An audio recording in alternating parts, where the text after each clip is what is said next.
a 21. E a porção do Berit Hadashah é Mateus 24, de 1 a 51, que nós comentamos uma parte ontem, não comentamos tudo, mas comentamos uma parte. Interessante que hoje a gente cantou o louvor, né? Hashem reina, né? Hashem reinará, Hashem Meler, né? Ele reinará. Porque muitos pensam que a vida é composta de eventos que acontecem ao acaso, não é verdade? Tem gente que acredita nisso, até dentro da igreja, acontece por um acaso. Porém, não é isso que acontece. Elohim, teve, tem e sempre terá controle sobre todas as coisas na terra. Pode parecer estranho, mas o próprio Elohim avisou o pai Abraão que sua descendência seria escrava por 400 anos. Foi o próprio Senhor que falou lá em Gênesis 15, 13. Então disse o Senhor a Abrão ainda, ele nem chamava Abraão. Abrão, sabe com certeza que a tua descendência será peregrina em terra alheia e será reduzida à escravidão e será afligida por 400 anos. Ainda revelou a ele o tempo que a descendência dele ficaria escrava. Interessante que ele nem tinha filho ainda. Nos evangelhos, isso é reafirmado lá em Atos 7,6. Pois Elohim disse que a sua descendência seria peregrina em terra estranha e que escravizariam e maltratariam por 400 anos. É muito tempo, né? Então, tudo está sob o controle de Hashem no céu. Ele está sentado em seu trono. Veja o que fala o Salmo 66, 7. Ele governa eternamente pelo seu poder. Os seus olhos estão sobre as nações. Não se exaltem os rebeldes. Os seus olhos estão sobre todas as nações. Por isso, não se exaltem, porque os olhos do Todo-Poderoso estão sobre as nações. Mas, Rafael, as nações não creem nele. Não é porque creem ou deixam de crer. Isso é uma verdade. Ele está sob o domínio e o controle de todos. Rafael, mas eu não acredito. Problema seu. Ele continua com autoridade e poder sobre todas as nações, ainda que tu não creia. Ainda que a nação creia no Buda, não importa. Ele tem domínio sobre todos os povos e nações na face da terra. Não depende de crer ou não crer. Isso é um fato. Isso é uma verdade. Eu estou dizendo isso que às vezes a gente escuta, a gente está ministrando, a pessoa diz assim para você, mas eu não creio nada disso. Não importa. Mesmo não crendo, é assim que é. Amém? E as pessoas precisam compreender isso, às vezes até dentro da própria igreja, que ele governa eternamente pelo seu poder e seus olhos estão sobre todas as nações. Cuidado, não se exaltem os rebeldes. Amém? Esta paraxá, não, perdão, ele inclusive sabe o número de cabelos de nossa cabeça, né? Isso é tremendo, né, meu irmão? Está escrito lá em Lucas 12, 7. Mas até os cabelos da vossa cabeça estão todos contados. Se você contar o número de pessoas na terra, você vai imaginar o poder de Deus. Porque imagina o tamanho de um fio de cabelo, gente. Você consegue contar o cabelo da sua cabeça? Pois é, imagina. Um a um. E ele não tem só a contagem do seu, ele tem a contagem de todo mundo da terra. Pode imaginar isso? Quanta cabeça cabeluda e quanto cabelo que Deus contou. E ele sabe exatamente quantos fios de cabelo tem as nossas cabeças. Eu diria para você, o meu não é muito difícil, mas tem gente aí que... Pois é, tem gente aí que é difícil até essa.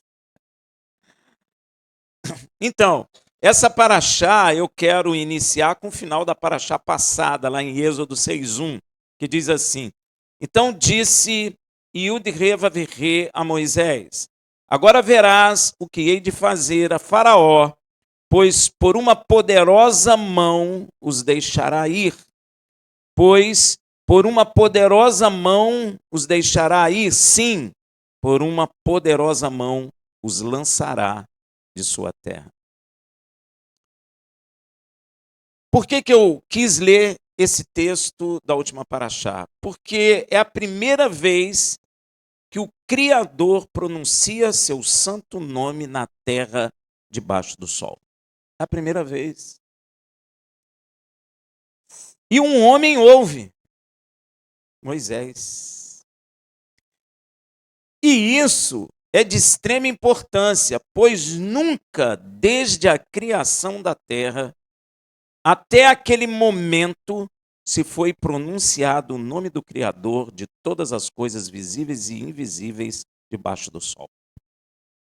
Nem Adão conheceu ao Senhor pelo seu nome. Interessante, né? Moisés é o primeiro homem a ouvir o nome do Criador. Nem Adão teve esse privilégio. Olha, gente, isso é muito. E o interessante é que tinha que ser Moisés. Sabe por quê? Porque ele prefigura a Yeshua. Por isso que tinha que ser Moisés. Pois Yeshua conhece o nome do Pai. Logo, Moisés também teria que conhecer.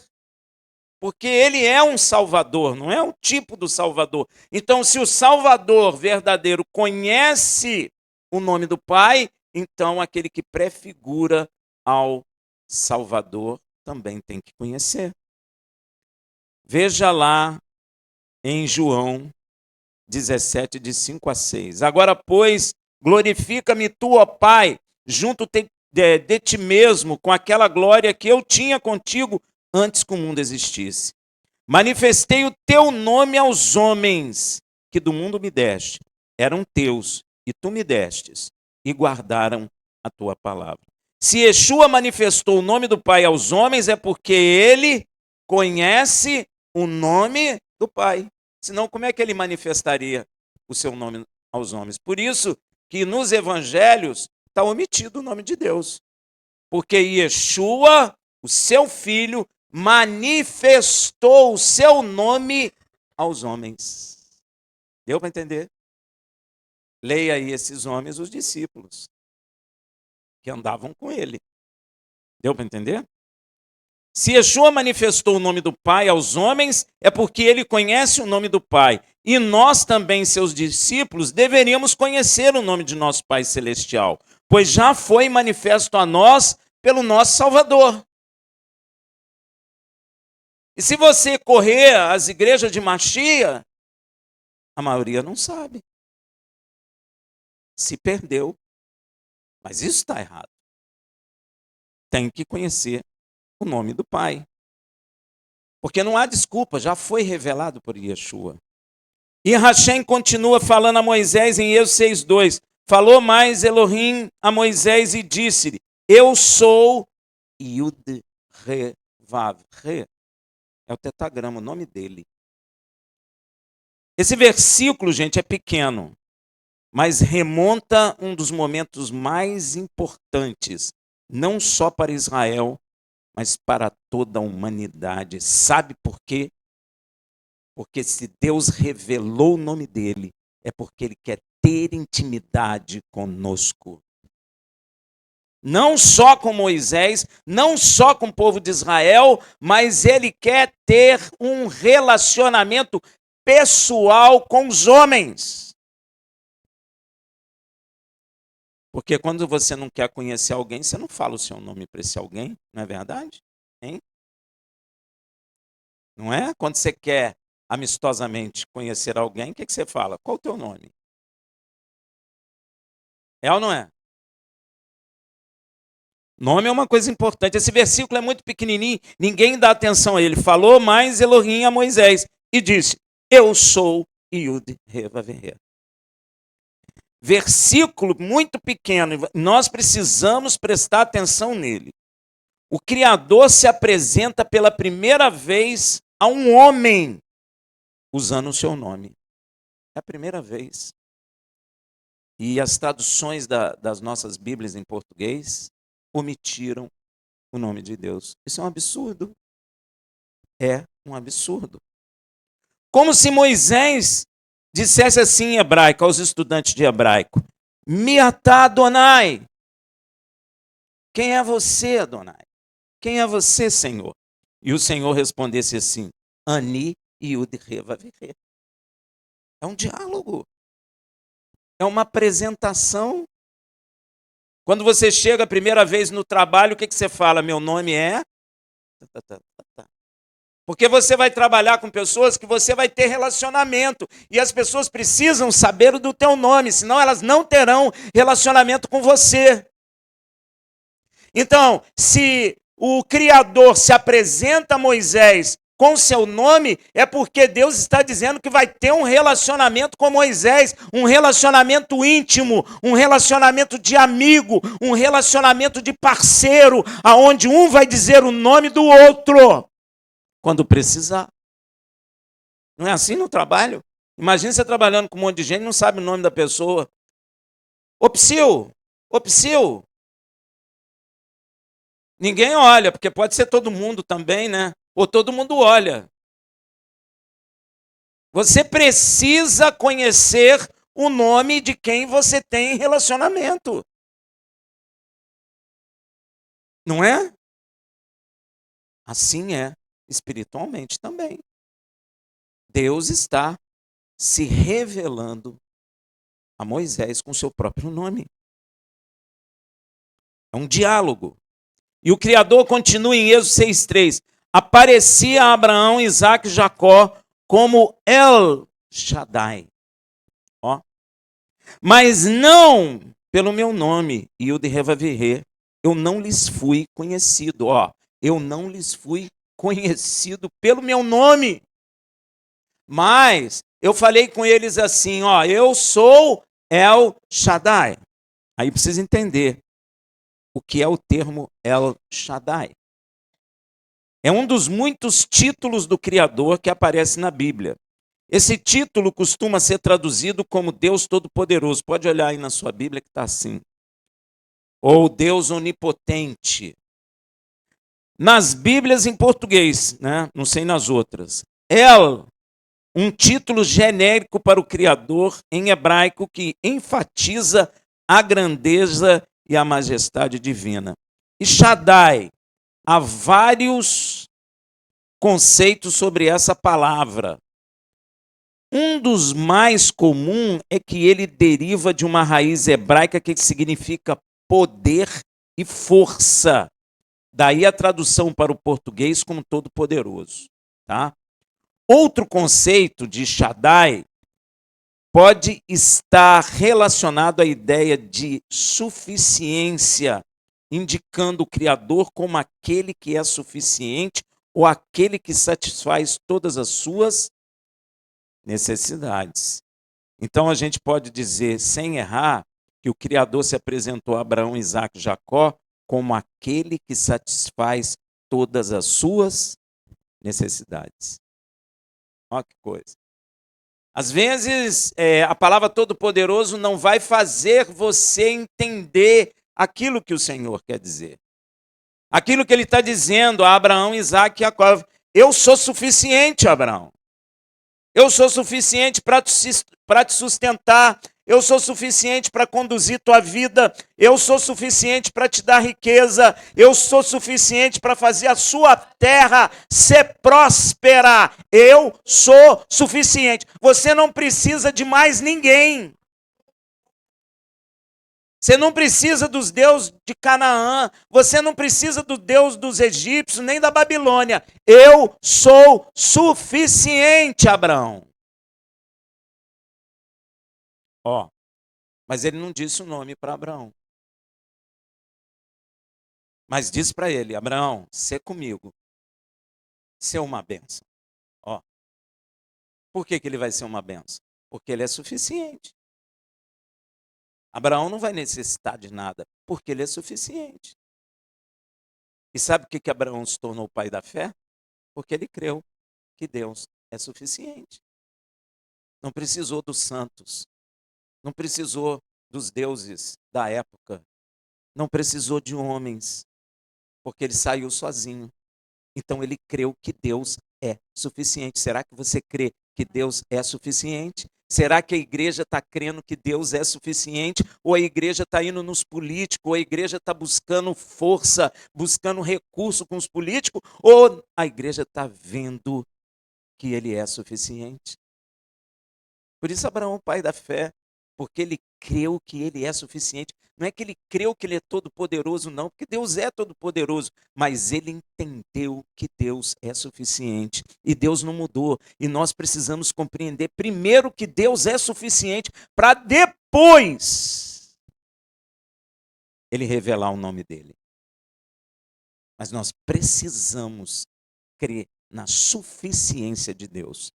Que você não precisa de nada, porque ele tem tudo. E ele pode tudo. E às vezes a gente fica buscando auxílio nos homens. Da hora assim, Senhor, inclina o coração dele. É ou não é? Você está buscando o quê? No homem, mas é ele que é suficiente, não é o homem. Você tem que buscar nele. Se ele vai inclinar o coração do homem ou não é outra questão. Mas é ele que é suficiente.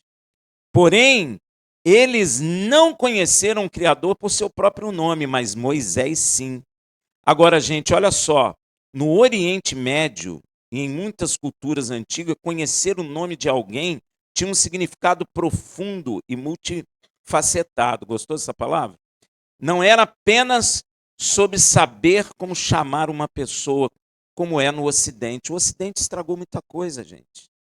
Cultura americana estragou muita coisa. Cultura europeia, grega, eles estragaram muita coisa. Eles colocaram o nome só como um chamado. O seu nome não tem significado nenhum para o Ocidente. É só sei lá, como é que a gente pode chamar? É só uma identificação. Mas no Oriente não era assim, não. Em Israel não era, não. Você já notou na Torá que o nome representava uma série de coisas? Pois é. Ainda que o Ocidente não aceite isso, isso continua sendo assim. Amém? Mas carrega implicações de conhecimento íntimo da pessoa cujo nome é conhecido. Eu só conheci o nome de alguém se eu tivesse o quê? Intimidade com a pessoa.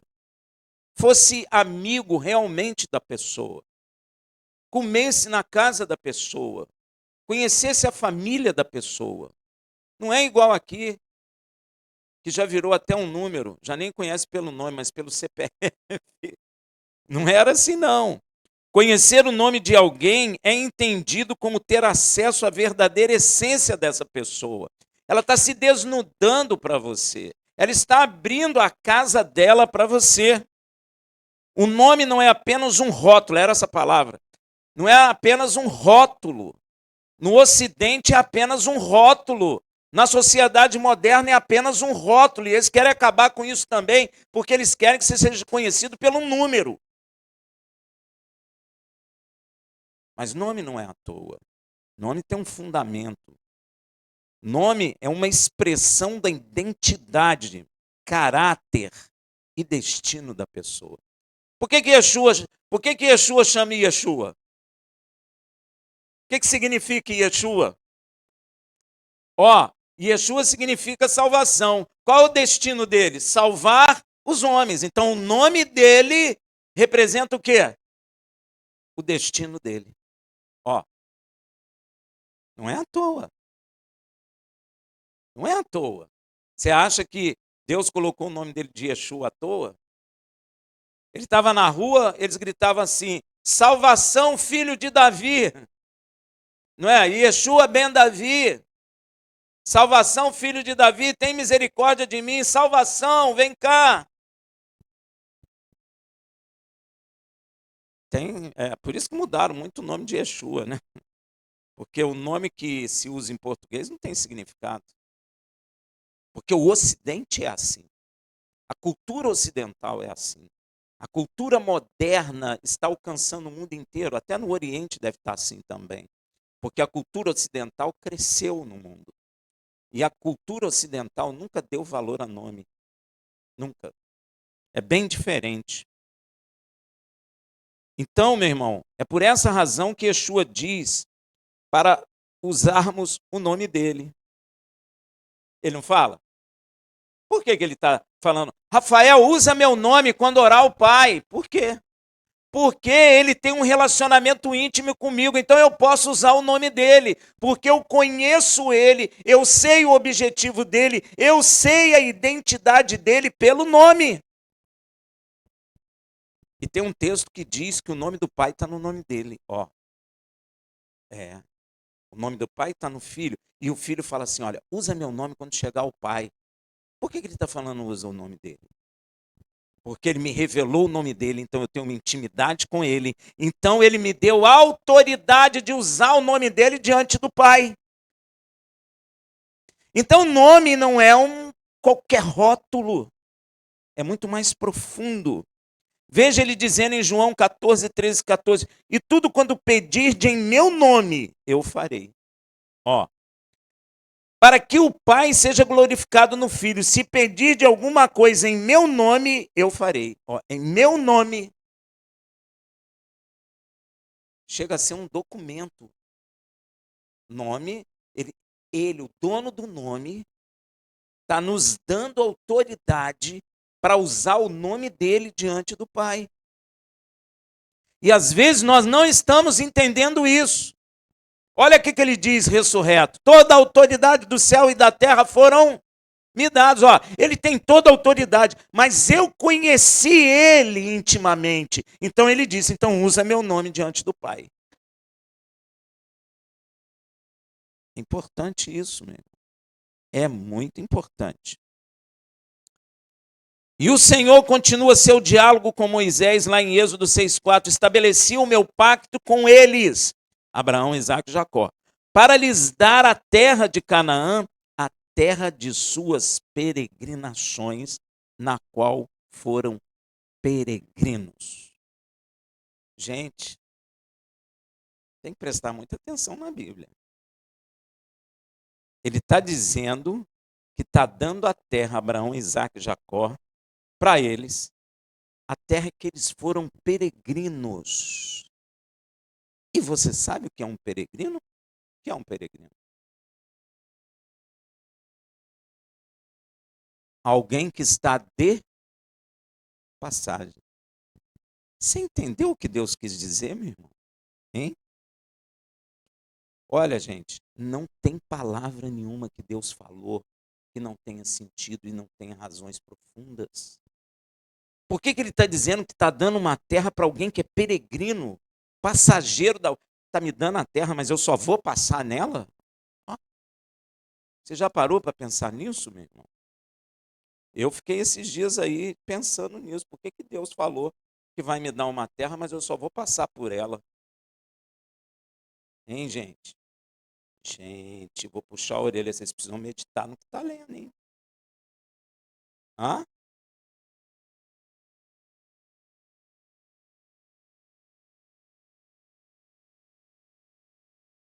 Mas não é por isso. Olha só, na palavra de Deus, o termo peregrino refere-se a alguém que é um estrangeiro, ou é até um residente, mas é temporário. Ó, eita. Então Deus está dizendo que vai dar uma terra, ó, para pensar, te darei essa terra perpetuamente, a terra que tu foi peregrino. Mas ele passou na terra. Mas não tomou posse da terra. Mas Deus falou que estava dando a terra para ele. Como é que funciona isso?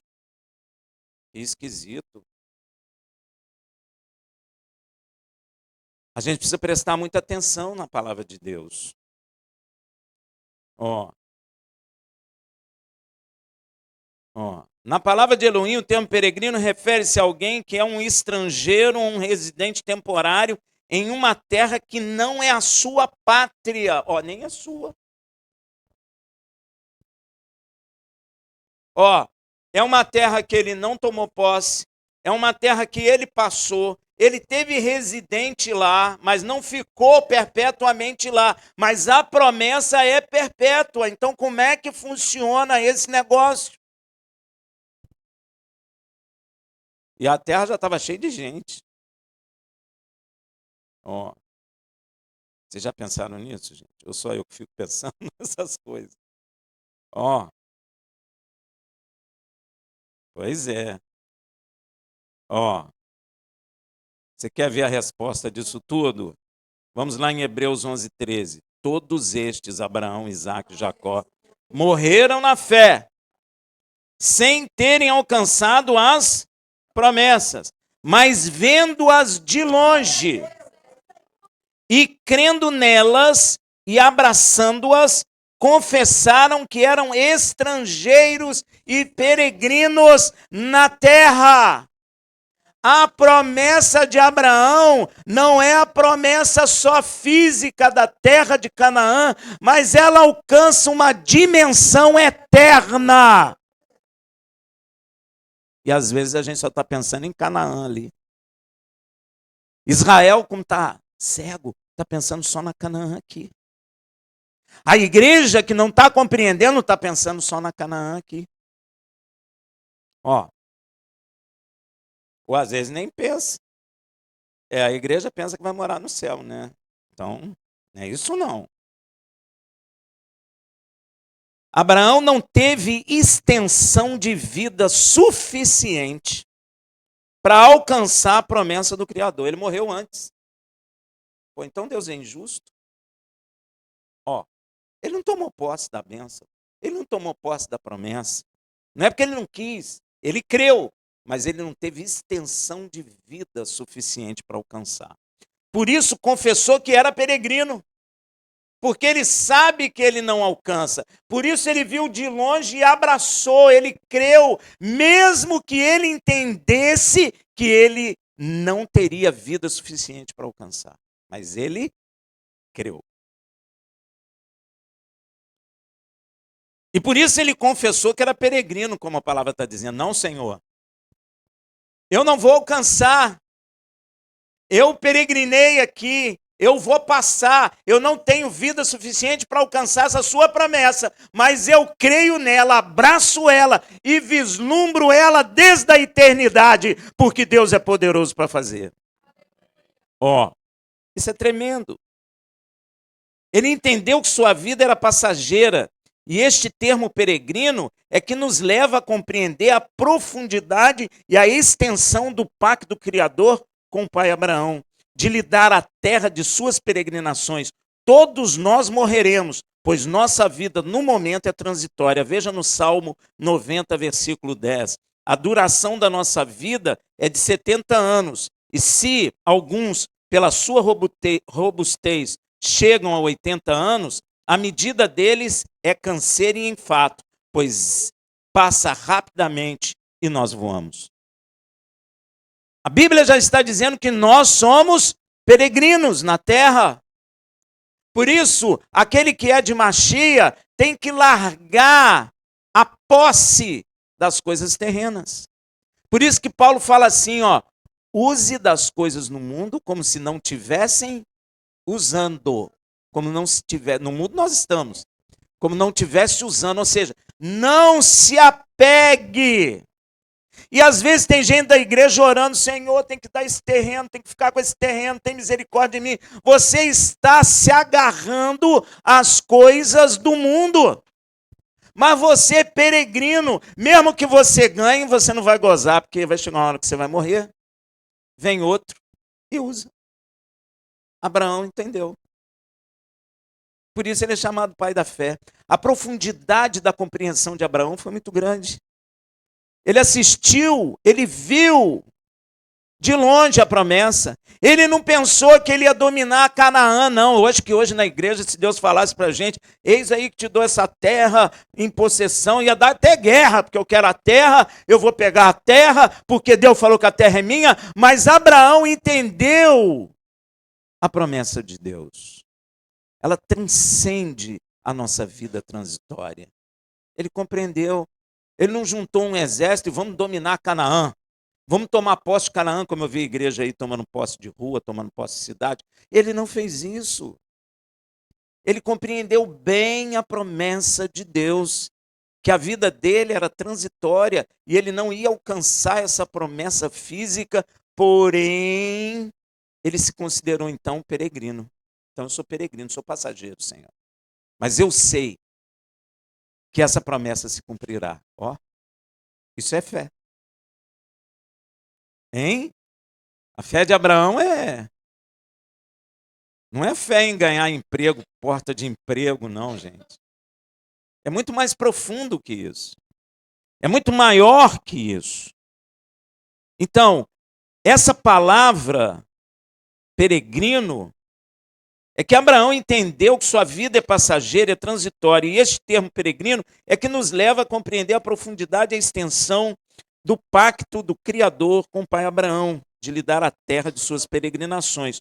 Todos nós morremos.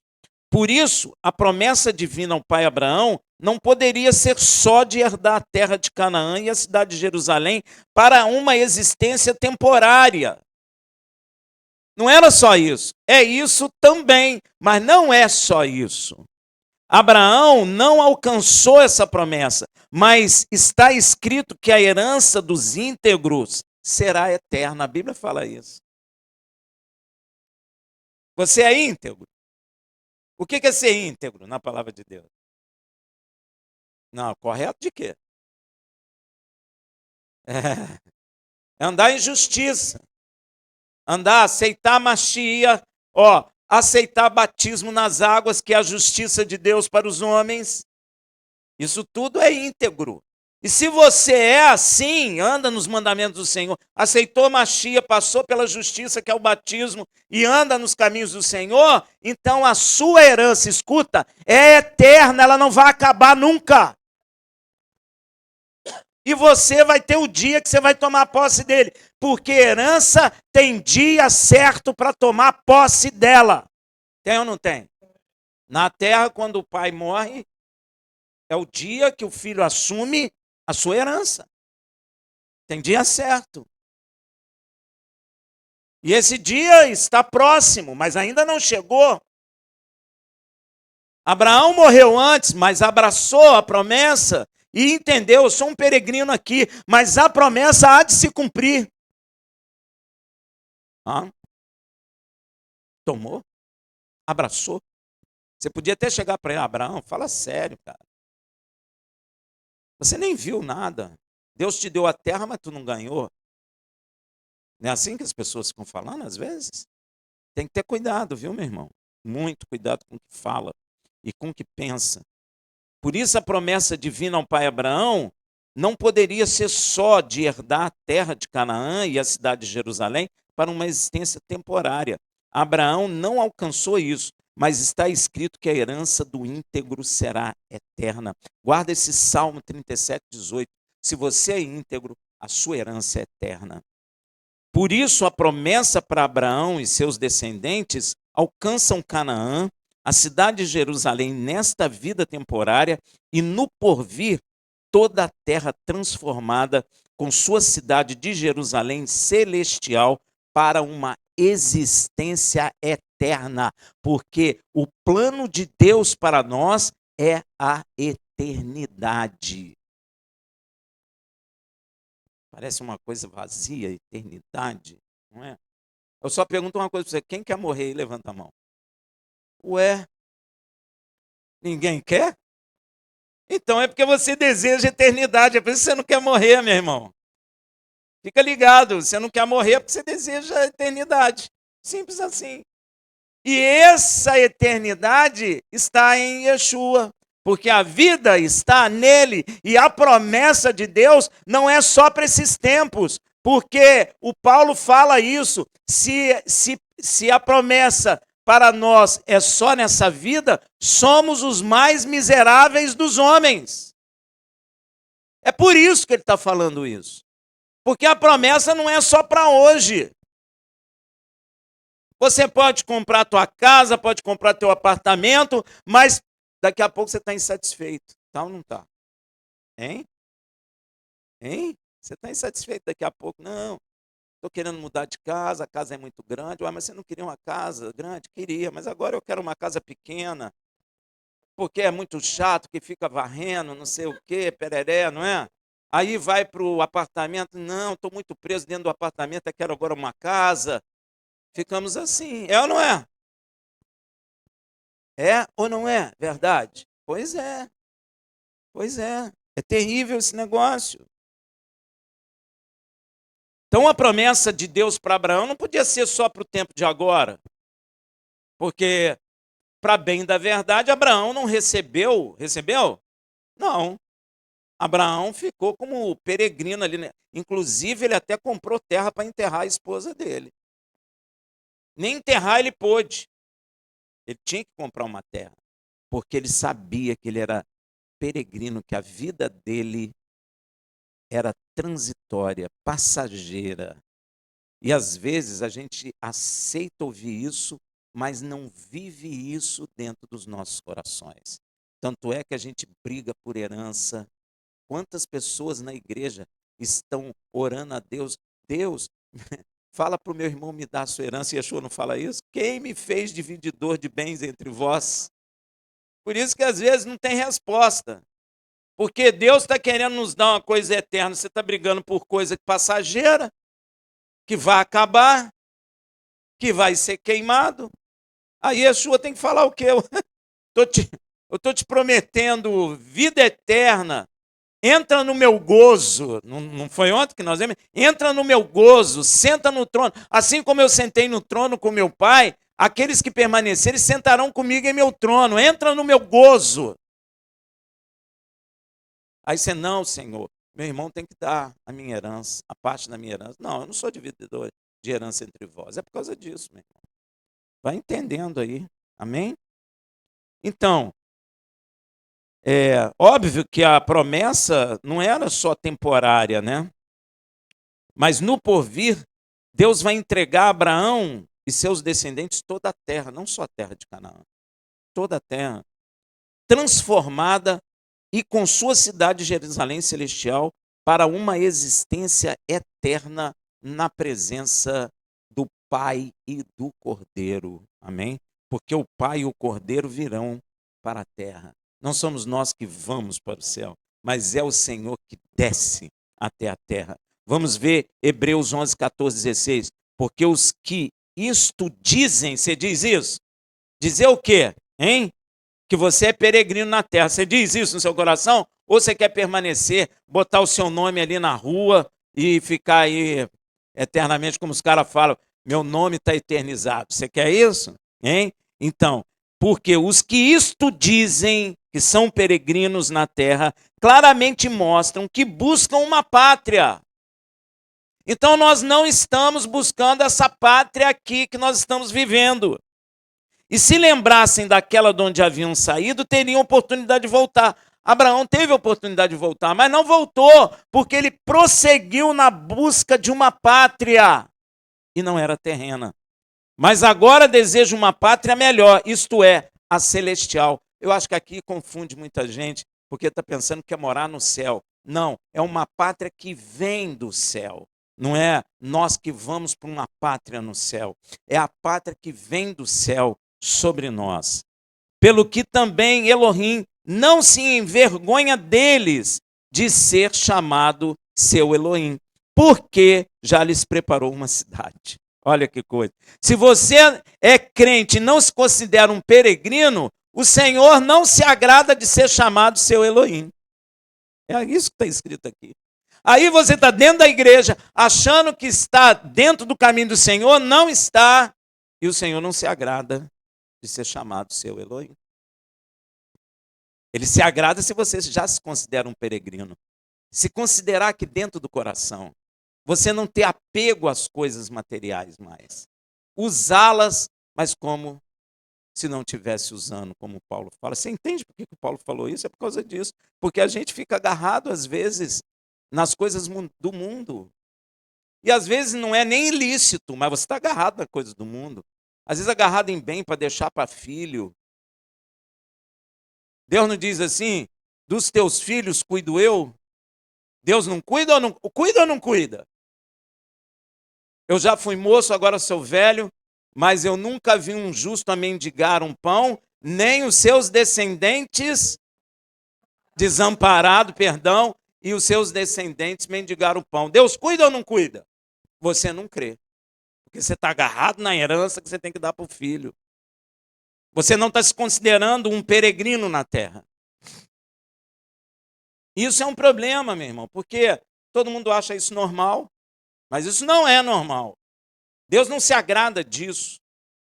Ele quer que eu compreenda que eu sou um peregrino aqui. E se Deus quiser, Ele me dá. E Yeshua falou assim, que se nós buscarmos o reino do céu e a sua justiça, as demais coisas nos serão acrescentadas. Eu não preciso buscar as demais coisas. As demais coisas é que nos são acrescentadas. Porque eu sou um peregrino. Deus pode dar, Deus pode não dar. Ele é soberano. Você lembra? Olha que coisa. Para pensar comigo. Yeshua, Deus mandou um anjo para libertar ele da mão do Herodes. Não foi? Quando ele era novo. Mandou o anjo já avisou os pais, eles foram para o Egito, fugiram. Para Yeshua não, mas Deus não libertou ele de morrer na cruz. Você está entendendo, gente? Hein? Ou não? Tem que entender, você tem que aprender a ser um peregrino na terra. Você não tem que estar mais preso às coisas da terra. Você não tem que estar mais com a emoção ligada às coisas terrenas. Nós temos que aprender a largar as coisas terrenas. Ter ou não ter, diante de Deus, não importa. Eu preciso confiar naquilo que está escrito. Não é à toa que eu estou falando para você, se nós não tivéssemos essa palavra, onde nós estávamos agarrados nas coisas do mundo, brigando pelas coisas do mundo, brigando pelo terreno, pela casa, pelo apartamento, pelo salário mais alto, derrubando o outro para ter um salário melhor, invejando aquele que está sentado lá em cima. Nós estaríamos com a nossa emoção, o nosso coração envolvido nisso. Não estamos por causa da misericórdia de Deus. Ou melhor dizendo, tem muitos dentro da igreja que estão. Nós temos que deixar de estar.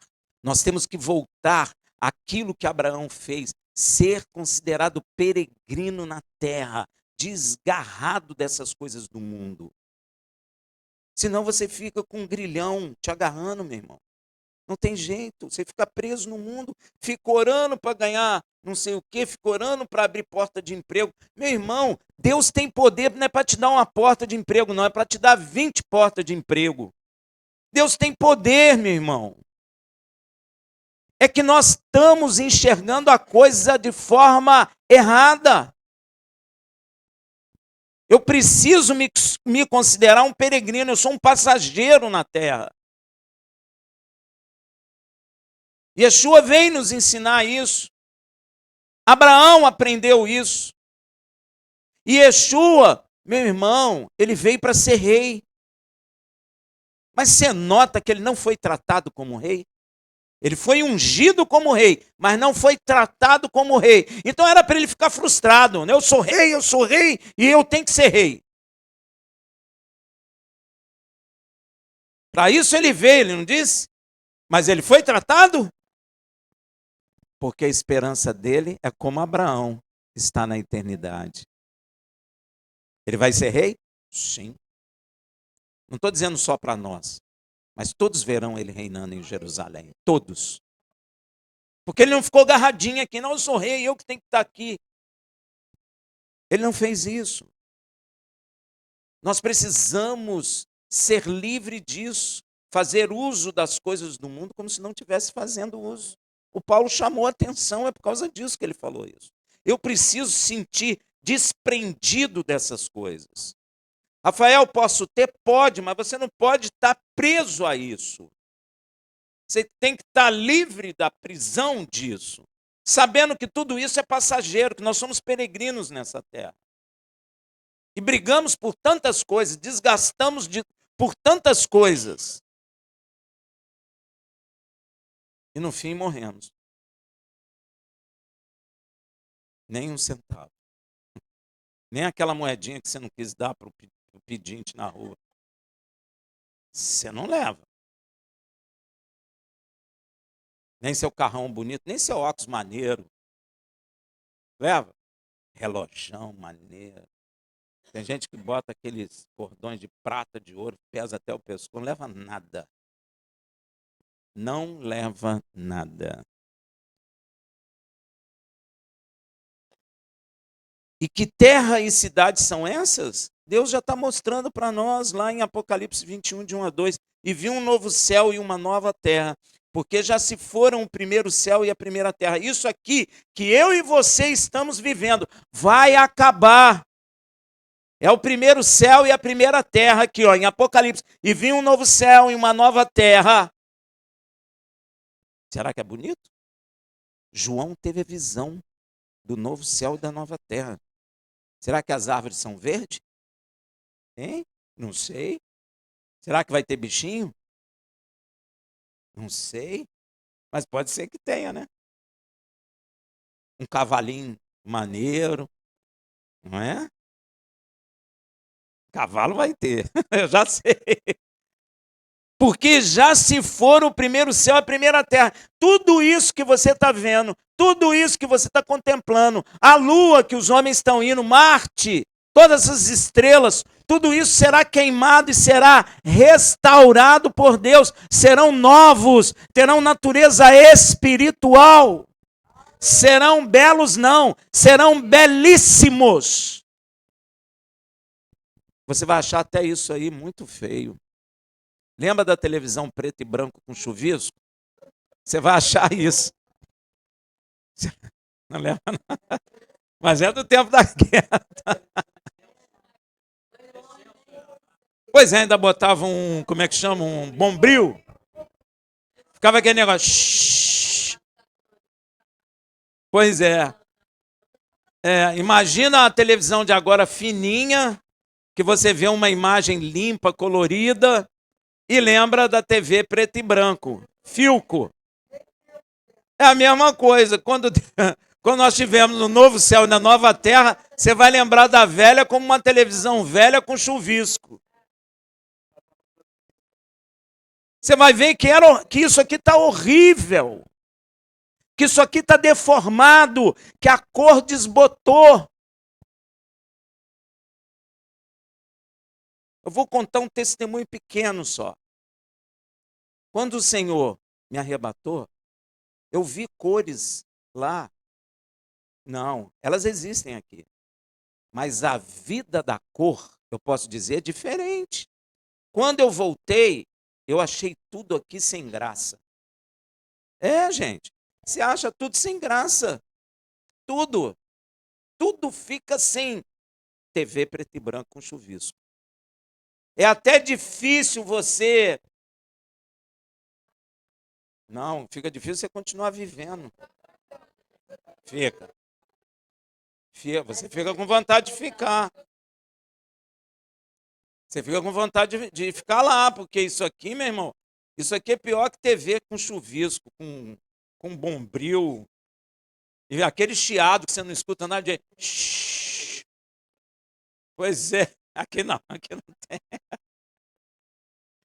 Então, meu irmão, nós temos que aprender a nos sentirmos e vivermos como peregrino. A nossa alma tem que estar livre de tudo isso. Porque Yeshua fala uma coisa interessante. O tesouro do homem está onde?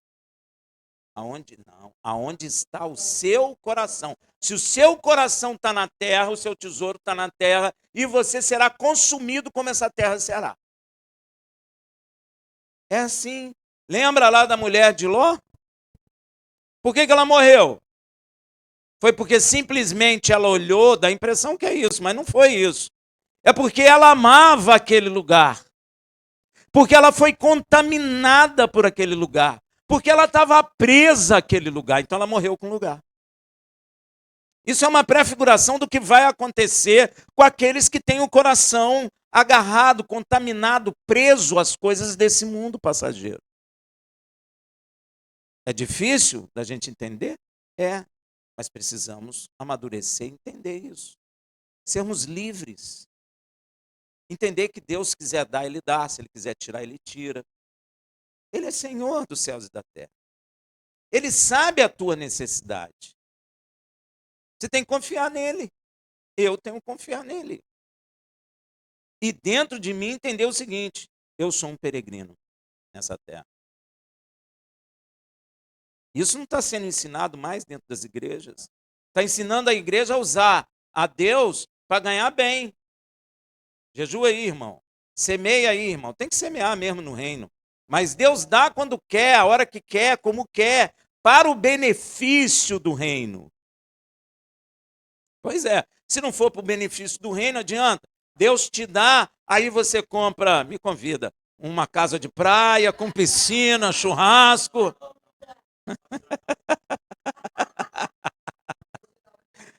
É isso aí. Não, só no domingo. Então, é que a promessa. Não, eu não terminei de ler aqui. E o mar já não existe. Ó.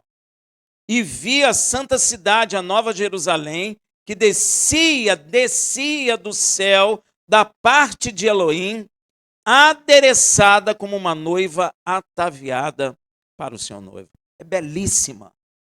É belíssima a cidade. Eu posso confirmar a você que sim, porque eu vi. É belíssima. Eu acho que as pessoas veem, elas fazem confusão, que elas dizem ruas do céu. Deus leva na Jerusalém, aí eles ficam pensando que é no céu que eles vão morar. Mas eles estão vendo Jerusalém espiritual. Rua de ouro, belíssima. Gente, é de uma beleza incomparável. Incomparável. Ela vai descer, a gente não vai subir, ela vai descer. Aqui está escrito, está falando que é novo céu e nova terra. E que a promessa não é só a terra de Canaã para uma vida transitória. Nós já vimos isso. Mas olha no Salmo 37, 3. Confia no Senhor e faze o bem. Assim habitarás na terra e te alimentarás em segurança. Você crê? Salmo 37, 9. Mas aqueles que esperam no Senhor herdarão o quê? O céu? Salmo 37, 11. Mas os mansos herdarão o céu. Amém. E se deleitarão na abundância de paz. Salmo 37, 22. Pois aqueles que são abençoados pelo Senhor herdarão. Salmo 37, 29. Os justos herdarão a. E nela. Para sempre é o quê?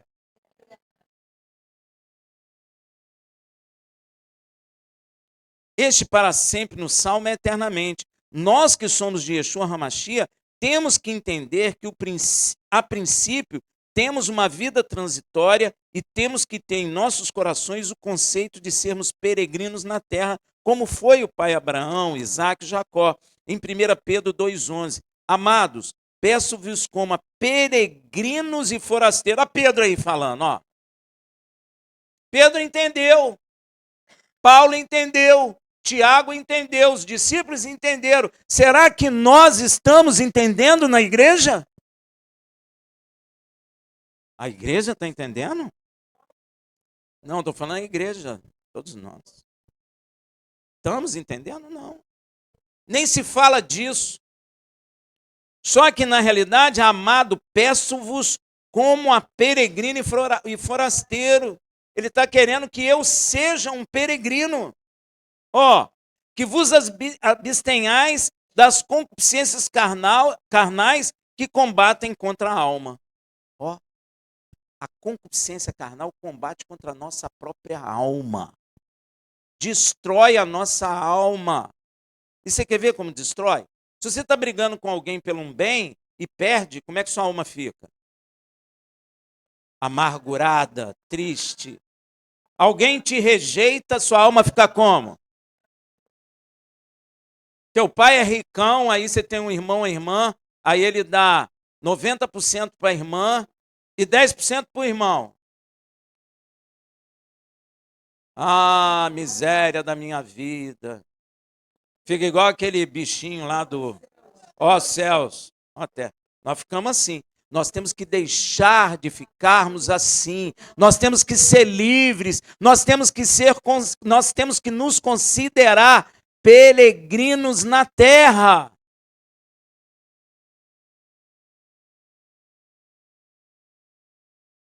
Sim. Pois é, aí, ó. Tá vendo? Até Davi entendeu. É verdade. E tem um texto que Deus diz assim: sejais peregrinos como eu sou peregrino. Ó, falando para o povo de Israel. Ele prometeu Canaã a Israel, mas a promessa não é só para essa vida passageira, é para a eternidade. E as pessoas não estão entendendo isso. Ó, e quando Pedro fala, ele está chamando a atenção para que nós não venhamos a ficar presos nessas coisas do mundo. Porque aí você não vai ser peregrino nem forasteiro. Você vai ficar igual a mulher de Ló, perdão. Vai ficar igualzinha a ela. Ela não era peregrina, ela não era passageira, ela queria ficar constantemente, a vida toda naquela cidade. Por isso ela morreu. E isso é uma prefiguração daqueles que têm o coração preso nesse mundo. Seja crente ou não. Você percebeu que Pedro está nos pedindo para evitar voluntariamente os desejos da carne como peregrino e forasteiro? Aí, ó. É isso que ele está fazendo. Exatamente como foi com o pai Abraão, o pai da fé. Logo, depois de Moisés conhecer o verdadeiro nome do Criador, faz a mesma coisa que Yeshua fez. Ó, ele ouviu o nome do Criador, e o que ele foi fazer, você sabe? Ele revela o nome do Pai aos homens, como está escrito: manifestei o teu nome aos homens, que do mundo me deste. No caso de Moisés, ele revelou ao povo de Israel. Veja em Êxodo 6,6. Portanto, disse aos filhos de Israel, dize, né? Deus está falando, diz aos filhos de Israel: eu sou o Yud-Heh-Vav-Heh. Eu vos tirarei de debaixo da carga dos egípcios, livrar-vos-ei da vossa servidão e vos resgatarei com braço estendido e com grande juízo. Olha aí, ó, mesma coisa que Yeshua fez, revelou o nome do Pai aos homens. Moisés revelou o nome do Pai aos homens, no caso dele, Israel. Então, Yud-Heh-Vav-Heh manda dizer ao povo de Israel que os tomou como seu próprio povo. Eita, não adianta dizer o contrário. Tem gente que não aceita. Tem gente que duvida. Olha lá o que ele fala em Êxodo 6,7. Eu vos tomarei por meu povo. Ah, Rafael, mas eu não acredito nisso.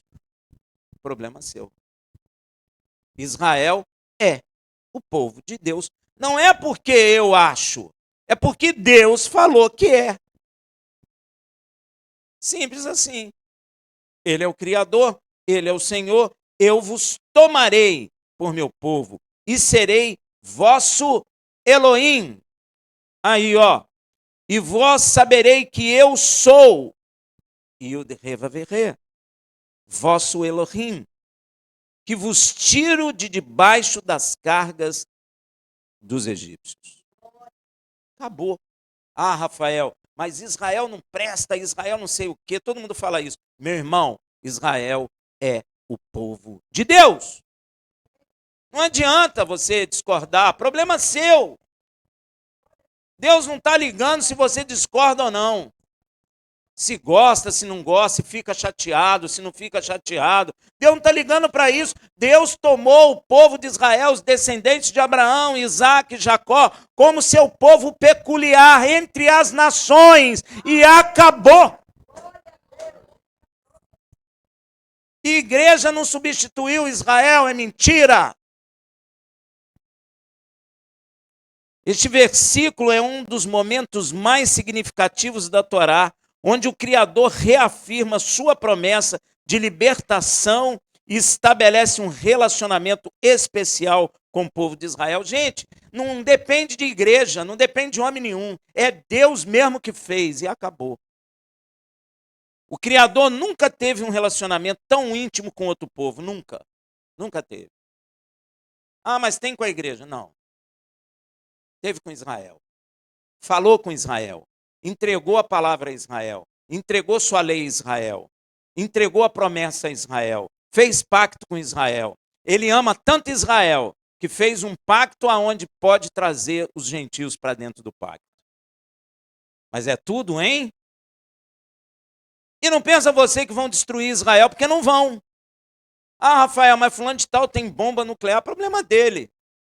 Não vai destruir, porque Deus não permite. Você já viu um povo que foi espalhado entre as nações, gente? Cada um falando uma língua. Durante séculos. Pegaram o costume de outras nações. Mas nunca saiu do coração que tem que voltar para sua terra. Hein? Agora, para pensar.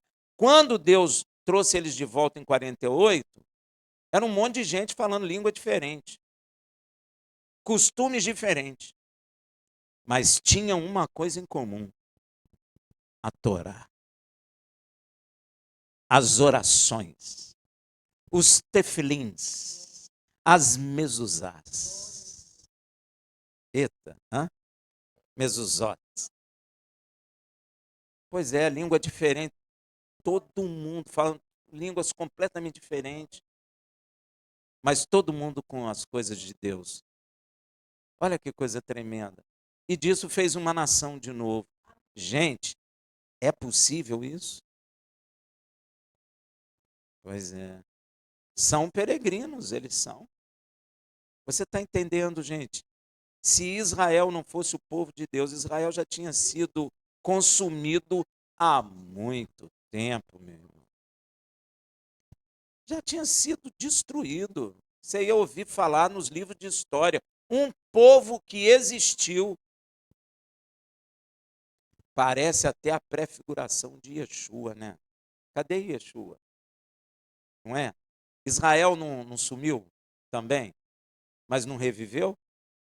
Então, Yeshua é a mesma coisa, meu irmão. Porque Deus chama Israel de primogênito. Então é como se ele tivesse morrido e ressuscitou de novo. Está aí de novo entre as nações. Está ou não está? Queira ou não queira. Os inimigos querendo ou não querendo. Você vê que tudo vira contra Israel, não virou? Israel foi provocado, foram lá, invadiram Israel. Agora parece que Israel é que é o causador da guerra. Vira tudo. Mas Deus não os deixa. Tem uma notícia para os inimigos de Israel. Todos cairão. Todos. Não vai ficar um em pé. A não ser se converta a Yeshua. Fora isso, vão cair. Vieram por um caminho e voltarão por 7.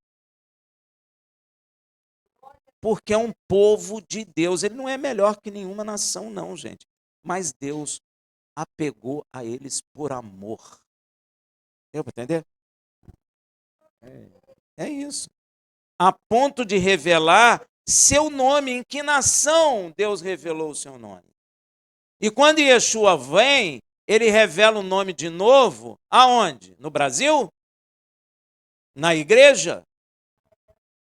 Em Israel. Ó, só com o povo de Israel. Um relacionamento especial de pacto, onde ele é o Elohim de Israel, Israel, seu povo amado. Um pacto, gente, presta atenção, conjugal. Deus casou com Israel. E Deus é um marido fiel. Você sabe por que em Apocalipse Israel aparece como uma mulher? Porque é esposa de Deus. Parece que as pessoas não entendem isso. Ali não é Maria, ali é Israel. Não é Miriam, é Israel. Porque marido faz filho em quem? Na esposa. É um pacto conjugal. Conjugal. O Criador nunca teve relacionamento tão íntimo como com um povo a ponto de revelar seu nome, só com o povo de Israel. Um relacionamento especial de pacto, onde ele é o Elohim de Israel e Israel o seu povo amado. Um pacto conjugal. Yud Revaverê como marido, Israel como esposa. O Criador despojou a Israel, casou com Israel. Casamento lindo. Tá vendo? Tá vendo como é bom entender a verdade? Ó, veja lá em Isaías 54:5, pois o teu Criador é o teu marido. Aí, ó, o Senhor dos Exércitos é o seu nome, e o Santo de Israel é o teu Redentor, que é chamado Elohim de toda a terra. Ó, o teu Criador é teu marido, ó, é pacto conjugal com Israel, e Deus não é adúltero. Deus não trocaria Israel pela igreja, nem de leve. Pode ter certeza que não. Agora você entende o porquê Yeshua nasceu em Israel? Porque Israel é a esposa de Deus. E Deus quis ter um filho na terra. Que bom, casou com Israel, teve um filho com Israel. Tá vendo aí? Porque Iuda e Revavir é o marido de sua esposa Israel. E marido gera filho em sua esposa. Veja em Lucas 1,32. Este será grande e será chamado filho de quem? Do Altíssimo.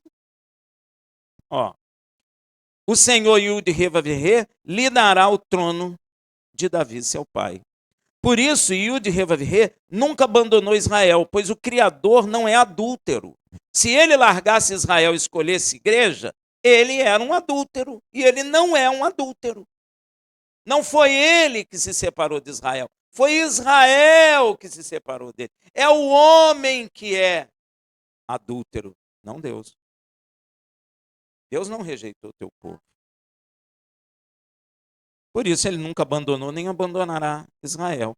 Aqueles que acreditam que a igreja cristã substituiu Israel como povo escolhido pelo Criador estão perdidos e sem acesso à promessa. Amém, meu irmão? Pode falar com eles, vocês não têm promessa. Viu? Pois vocês estão chamando Deus de adúltero.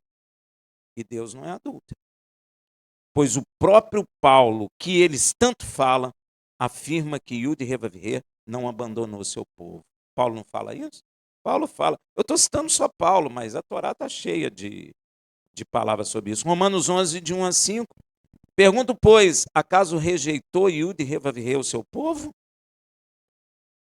Olha o que ele diz.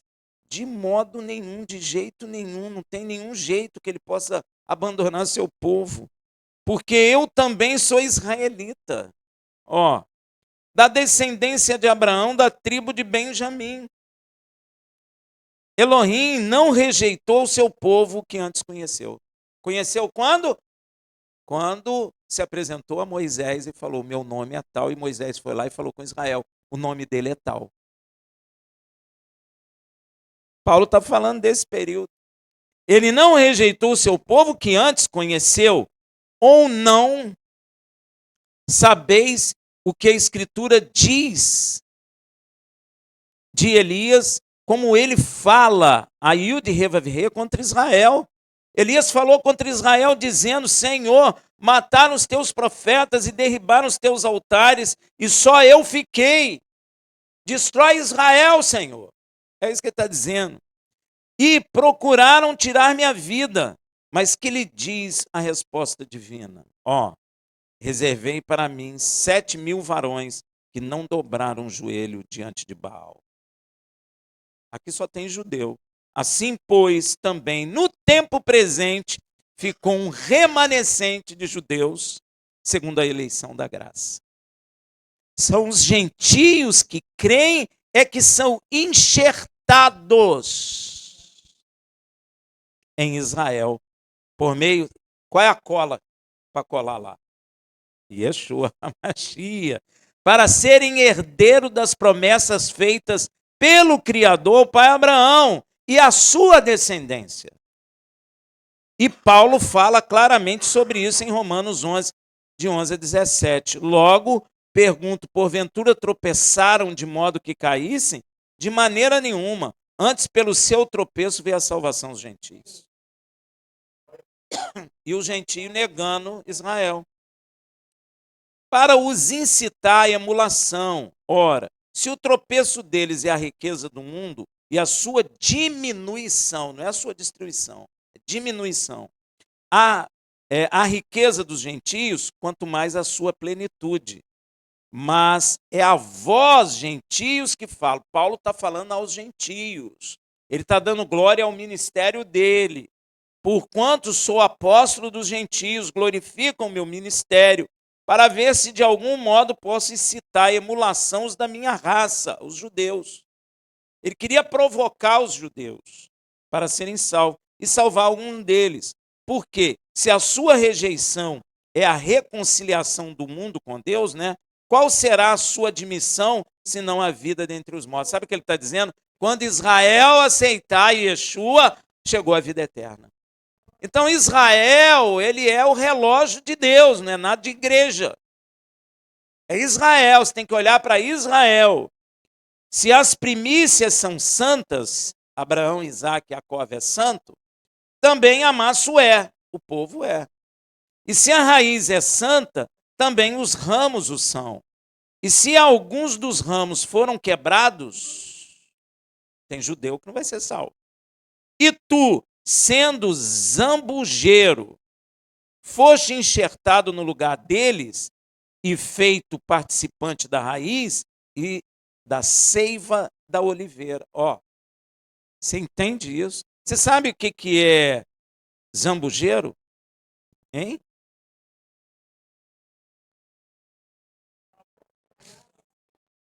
Não, ela é uma oliveira também. É um tipo de oliveira. É, tipo de oliveira, só que o fruto é bravo. Não é para consumir, mas é uma oliveira. Só que não dá bom fruto. E a gente dava bom fruto? Mas nós não somos homens. Como Israel é composto de homens. Então, somos comparados à oliveira. Só que nós, gentios, oliveira brava. Oliveira que não dá bom fruto. Deu para entender? Só que Deus pegou a gente, você é um galinho. Quebrou uns de lá, que não estava dando fruto. Pegou um durex. E rodou um pedacinho do seu galinho lá. Fez uma enxertia, isso mesmo.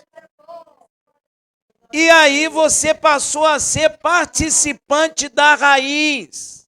E quem é a raiz? Abraão, Isaac e Jacó. Você passa a receber a ceifa verdadeira. E sabe quem é a cola que te cola ali?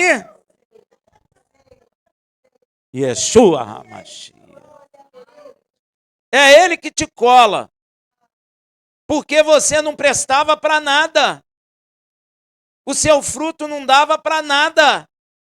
Mas ele olhou e falou, eu vou endireitar esse torto aí. Vou ver se esse aí dá um bom fruto. Eu vou colar ele na oliveira verdadeira, que dá bom fruto. Porque a raiz é boa. Então o que? Os ramos também o são. Porque se você furar a terra e estragar a raiz, jogar um veneno, o que acontece com os galhos? Eles morrem. Mas se a raiz for boa, então os ramos também o são. Viu? Então, Paulo continua em Romanos 11, 18 a 32. Não te glorie contra os ramos. Quem são os ramos? Judeus. Não se glorie contra os judeus. E se contra eles te gloriares, não és tu que sustenta a raiz, mas a raiz a ti. Dirás então, os ramos, quem são os ramos? Judeus. Foram quebrados, alguns, para que eu fosse enxertado. Paulo está falando com clareza. Tiraram alguns galhos, alguns judeus que não creram, e aí botou você, que é um jambuzeiro, que crê. Colou com a cola Yeshua lá, e você passou o quê? A receber a ceifa verdadeira. E você começa a dar o quê? Frutos bons. Você foi enxertado, está bem. Pela sua incredulidade foram quebrados, porque não creram. E tu, pela tua fé, está firme. Não te ensoberbeça, não fica orgulhoso com isso não. Mas teme, porque se Elohim não poupou os ramos naturais, judeus, não te poupará a ti também, que nem natural é. Considera, pois, a bondade e a severidade de Elohim. Para com os que caíram, severidade. Para contigo, a bondade de Elohim. Se permaneceres nessa bondade. Ó, do contrário, também tu será cortado. Tem gente que fala que não perde a salvação, perde sim. Aí, ó. E ainda eles, se não permanecerem na incredulidade, serão o quê? Reenxertados. Porque poderoso é Elohim para os enxertar novamente. Pois se tu foste cortado do natural zambujeiro e enxertado contra a natureza em oliveira legítima. Quem é oliveira legítima? Israel. Quanto mais não serão enxertados na sua própria oliveira, esses que são ramos naturais, os judeus. Porque não quero, irmãos, que ignorei este mistério, para que não presumai de vós mesmos. A igreja começou a deduzir de si mesma. Pois é, aí começou. Ensoberbeceu, muitos caíram. Os que já morreram e viveram assim, já estão condenados. Deu para entender, gente, a seriedade? Que o endurecimento veio em parte sobre Israel, até que a plenitude dos gentios haja entrado. Então existe uma quantidade de gentios. Alguns acham que é plenitude de fé. Eu creio que seja uma quantidade que Deus quer ter, não é? Porque quando a gente é fazendeiro e você arrenda a terra, você fala, eu quero 200 sacas de semente, você me paga, sei lá, com 200 sacas de semente, entendeu? Eles fazem isso. Então Deus também, ele quer uma quantidade de gentios. Ah, Rafael, que quantidade é essa, meu irmão? Você tem que perguntar a ele. Amém? Nós não sabemos.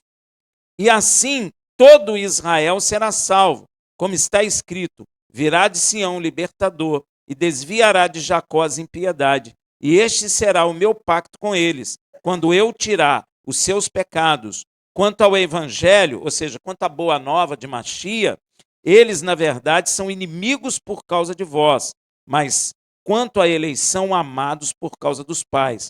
Porque os dons e a vocação de Elohim são irretratáveis, pois assim como vós outrora fostes desobedientes a Elohim, mas agora alcançaste misericórdia pela desobediência deles. Ó, por causa da desobediência de Israel, os gentios que creram alcançaram misericórdia de Deus. Assim também os judeus agora foram desobedientes para também alcançarem misericórdia pela misericórdia a vós demonstrada. Porque Deus colocou todos iguais. Viu? Porque Elohim encerrou a todos debaixo da desobediência, a fim de usar de misericórdia para com todos. Por isso, eu já vou terminar. Por isso, quero terminar hoje, ó, com a declaração de amor de Yud Revavirê a sua esposa Israel.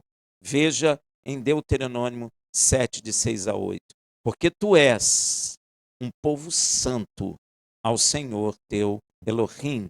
O Senhor teu Elohim te escolheu para que lhe fosse o seu povo próprio. De todos os povos que sobre a terra há.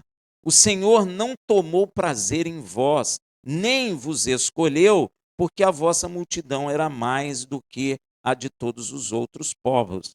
Pois vós éreis menos em número do que todos os povos, mas porque o Senhor vos amava. Ó, por causa do amor. E para guardar o juramento que fizeram a vossos pais, o Senhor vos tirou com mão poderosa e vos resgatou da casa da servidão, da mão de Faraó, rei do Egito. Shabbat Shalom. Desculpe que foi muito longo. Foram 5 páginas porque eu tirei muita coisa, senão dava mais. Pois